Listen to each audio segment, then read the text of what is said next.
భవిష్యత్తులో మనం ఏం చేద్దాం వీటన్నిటికీ మాట్లాడటానికి ఇంకొక 3.5 years టైం ఉంది. ఇంకా మనం చేయడానికి చాలా ఉంది. మీరు ఏ పదవి కూడా చిన్నది, ఏ పదవి పెద్దది అనుకోకుండా ఉన్న పదవిని మీరు కనుక సమర్థవంతంగా నిర్వహించగలిగితే, మీరు ఇదివరకు విన్నారా ఒక పంచాయతీరాజ్ శాఖ ఇంత బలం ఉంటుందని, ఒక పంచాయతీరాజ్ శాఖ ఇంత కదిలించగలదని? It all depends who takes that role and responsibility with complete commitment. ఇది నాకు వచ్చింది కాదు, మీకు వచ్చింది కూడా. మీరు ఒక మెంబర్ అవ్వచ్చు, డైరెక్టర్ అవ్వచ్చు, చైర్మన్ అవ్వచ్చు. మీరు ప్రతిరోజు ఆలోచించాల్సింది ఏం చేయగలం. ఉదాహరణకి మాల కార్పొరేషన్ చైర్మన్. గతంలో అంబేద్కర్ మనకి విదేశ దానికి ఆపేశారు, లేదంటే ఇంకోటి ఆపేశారు, ఇంకోటి జరగట్లేదు. ఈ మాల కార్పొరేషన్ సంబంధించి మన విద్యార్థులకి, యువతకి మనం ఏం చేయాలి? చైర్మన్ గారు కూర్చొని, పెద్దపూడి విజయ్ కుమార్ గారు కూర్చొని ఆలోచించాలి. ఒకసారి డబ్బులు కనిపించవు, డబ్బులు లేవని, ఫర్నిచర్ కూడా లేదని కొన్ని పరిస్థితులు కొన్నిసార్లు ఉంటాయి. 2 కుర్చీలు, టేబుల్స్ తప్ప ఏమీ లేవు. కానీ ఏదైనా సరే వ్యక్తే వ్యవస్థను నిర్మిస్తాడు, వ్యవస్థ వ్యక్తులు నిర్మిస్తుంది. ఈ రోజున ఒక వ్యక్తి వచ్చి నిర్మించాడు జనసేన, అది ఈరోజు వ్యవస్థ అయింది. రేపొద్దున వ్యవస్థ వ్యక్తులు నిర్మించాడు. అందువల్ల ఏ పదవి కూడా మీరు తక్కువ అనుకోవద్దు. ఏది తక్కువ, మనం ఎవరికి ఎక్కువ కాదు, తక్కువ కాదు. It all depend. మీరు పిండే కొద్ది రొట్టె, మీరు ఎంత సమర్థవంతంగా పనిచేస్తారో దాన్ని అంత ఇంపాక్ట్ఫుల్గా నీటి సంఘాలు మీరు పని చేయాలంటే మీరు ఎంత ఉందో మీకు పని చేయడానికి. రైతు కన్నీరు తొడవగలరు మీరు. అది కానీ మీరు పెట్టుకున్నారంటే చాలా చాలా అద్భుతం. మన ఈ మధ్యన అంటే ఇంకోటి, పొద్దున్నే మీటింగ్ అంటే జస్ట్ నేను ఎంత బాధ్యతగా ఉన్నానని చెప్పడానికి మీకు చెప్తున్నాను. ఒకటి, మీరు ప్రతి నాయకుడికి బాధ్యత తగ్గించాల్సిన అవసరం ఉంది. అంటే ప్రతి సమస్య, ఇప్పుడు ఒక ఊళ్ళో రోడ్ లేకపోతే పవన్ కళ్యాణ్ దగ్గరికి వచ్చేస్తే రోడ్డు వచ్చేస్తాను అన్నారంటే ఇట్స్ ఎ ఫెయిల్యూర్. అది ఒక జిల్లా కలెక్టర్, స్థానిక ఎమ్మెల్యే చేయాల్సిన పని, స్థానిక సర్పంచ్ చేయాల్సిన పని ఒక ఉప ముఖ్యమంత్రి స్థాయి వ్యక్తికి వచ్చి సాల్వ్ అవుతుంది అంటే అది మన ప్రజాస్వామ్యం తాలూకు లక్షణాన్ని బలహీనపడిందని అర్థం. అది అసలు నా దగ్గరికి రాకుండా ఉండాలంటే ఏం చేయాలన్న దానికి నేను ఆలోచిస్తున్నాను, దానికోసం ప్రయత్నం చేస్తున్నాను. అంటే ఒక ఆడపిల్ల వచ్చి, ఒక చూపు సరిగ్గా లేని ఆడబిడ్డ ఇండియాని రిప్రజెంట్ చేస్తూ వచ్చి ఆ పాప అడిగింది, మా ఊరికి రోడ్డు వేయమని. అది ఎవరిని అడగాలి? నన్ను కాదు అడగాల్సింది. నిజంగా ఇంపాక్ట్ఫుల్గా గవర్నెన్స్ ఉంటే, అంటే ఇప్పుడు కాదు, ఒక 5 సంవత్సరాలని కాదు, గత దశాబ్దాలుగా మనం ఏం చేస్తున్నామంటే ప్రజాస్వామ్యం తాలూకు స్ట్రక్చర్ని వీకెన్ చేస్తున్నాం. నాయకుడు ఇంపార్టెంట్ అయిపోయాడు, వ్యవస్థను చంపేస్తున్నాం. అది మారాలి.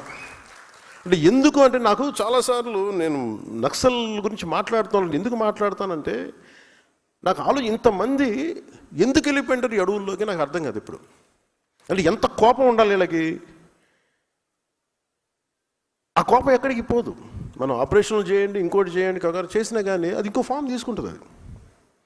సో దానికి ఏం మారాలి? దాని అల్టిమేట్ మంది ఏంటి? Correction in democracy. What is a correction in democracy అంటే accountability in democracy, responsibility in democracy. అది చిన్న పదవా పెద్ద పదవా అని కాదు. కోపం ఎక్కడికి పోద్ది? నేను అందుకని తపన పడుతున్నాను ఈరోజు, నా కోసమో, నా పిల్లల కోసమో, మన కోసం కాదు. నేను తపన పడుతుంది, చూస్తుండగా పాడైపోతుంది మన ఈ ప్రజాస్వామ్య వ్యవస్థ అని అనిపిస్తుంది. అంటే మన కళ్ళ ముందు ఒకడు కూర్చొని ఒక మాజీ ముఖ్యమంత్రి గారి సతీమణిని ఇష్టారాజ్యంగా తిడితే మనం ఏమి చేయలేని నిస్సహాయ స్థితిలో ఉన్నామంటే భయం వేస్తుంది నాకు. అంటే ఎలయన్స్ తాలూకు ఎందుకు పెట్టామంటే, రేపొద్దున ఎదురింటోటి జరుగుతుంది మన సంబంధం లేదు, పక్కింటోటి జరుగుతుంది మన సంబంధం, రేపొద్దున ఇంట్లో వచ్చి కూర్చుంటుంది. అప్పుడు ఎవడు రాడు. అంటే కొన్నిసార్లు ఎందుకు నేను 10 సంవత్సరాలు 15 సంవత్సరాలు మాట్లాడుతుంటానంటే, అదేదో మనం తగ్గాలనో ఇంకొకరిని పెంచాలనో అని కాదు.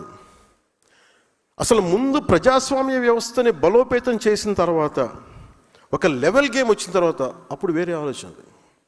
Till then I want the strength in alliance. ప్రజాస్వామ్యాన్ని బలహీనపరిచే పరిస్థితుల్లో అందరం మనం కొట్టుకుంటా ఉంటే ఏం జరుగుద్దంటే అరాచకమే రాజ్యం వెళ్తుంది. నాకు చాలా చాలా భయం అది. అంటే ఉదాహరణకి ఈ రోజున మొన్న రౌడీలను వెనకేసుకొచ్చే పరిస్థితికి వచ్చేసింది. నాకు ఎప్పుడు కూడా గత పార్టీని తగ్గించడం కూడా ఇష్టం లేదు.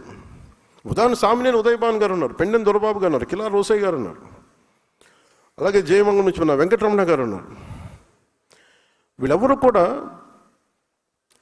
గౌరవప్రదంగా ఉండేవాళ్ళు. They are career politicians, there is no doubt about it. కానీ వాళ్ళకి గీతలు తెలుసు. వాళ్ళకి అలాంటి వ్యక్తులు వాళ్ళ దాటికి ఇమ్మడలేకపోయారు, ఇబ్బంది పడ్డారు. మీ వల్ల ఇలా జరుగుతుందని నేను రాగానే చెప్పాను. మనం గెలిచిన వెంటనే నేను ఇదే మన మంగళగిరి ఆఫీసులో, జనసేన ఆఫీసులో కూర్చొని రెచ్చిపోండి. ఈరోజు నేను ఎప్పుడు చెప్పలేదు, అట్లా చెప్పలేదు ఎప్పుడు. గెలవగానే అసలు మనం ఏంటో చూపిద్దాం, అలాంటి పిచ్చి మాటలు నేను ఎప్పుడు మాట్లాడను. ఎందుకంటే బాధ్యత గల వ్యక్తులు ఎలా మాట్లాడతాం, రెచ్చిపోదాం. మనం వచ్చాం కాబట్టి మన టైం అయింది, ఇంకా చూపిద్దాం ఒక్కొక్కటి తడాక అంటాం పిచ్చిగా. ఆ బాధ్యత ఉంటే మనం ఎందుకు ఈ స్థాయి దాకా ఎందుకు వస్తాయి? మన ప్రజలు నమ్మారంటే నువ్వు బ్యాలెన్స్కి వెళ్తామని కదా. సో నాకు ఆ బ్యాలెన్స్ని మీరు సమాజంలోకి మీ పదవి ద్వారా తీసుకెళ్ళండి. మీ ఏ స్థానాల్లో ఉన్నారో please start doing small correction. చిన్న చిన్న కరెక్షనే ఉన్న చేయండి.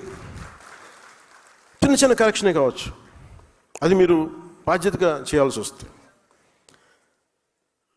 అలాగే నిన్న మాట్లాడితే ఎందుకు అమరజీవి పొట్టి శ్రీరాములు గారి పేరు పెట్టాల్సి వచ్చింది, అమరజీవి జలవాహిని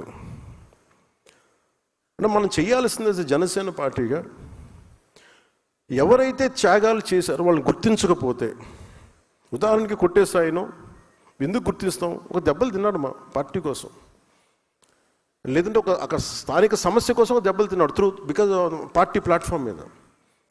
మనమే ఇలా కూర్చోబెట్టి పార్టీ కోసం పనిచేసిన వాళ్ళని గుర్తించి ఇంత ఆనందం మనకుంటే, ఇన్ని వేల మంది ఇక్కడ కూర్చొని మాట్లాడుతూ ఉంటే మనకి ఇంత ఆనందం ఉంటే, ఎన్ని కోట్ల మందికి దేశం మొత్తం మీద భాషా ప్రయుక్త రాష్ట్రాలు తెచ్చిన మహానుభావుడు, లేదంటే తెలుగువాడి ఉనికి, తెలుగు జాతి, తెలుగు ఆత్మగౌరవం అని ఈరోజు మనం మాట్లాడగలుగుతున్నామంటే దానికి మూల పురుషుడు అమరజీవి పొట్టి శ్రీరాములు.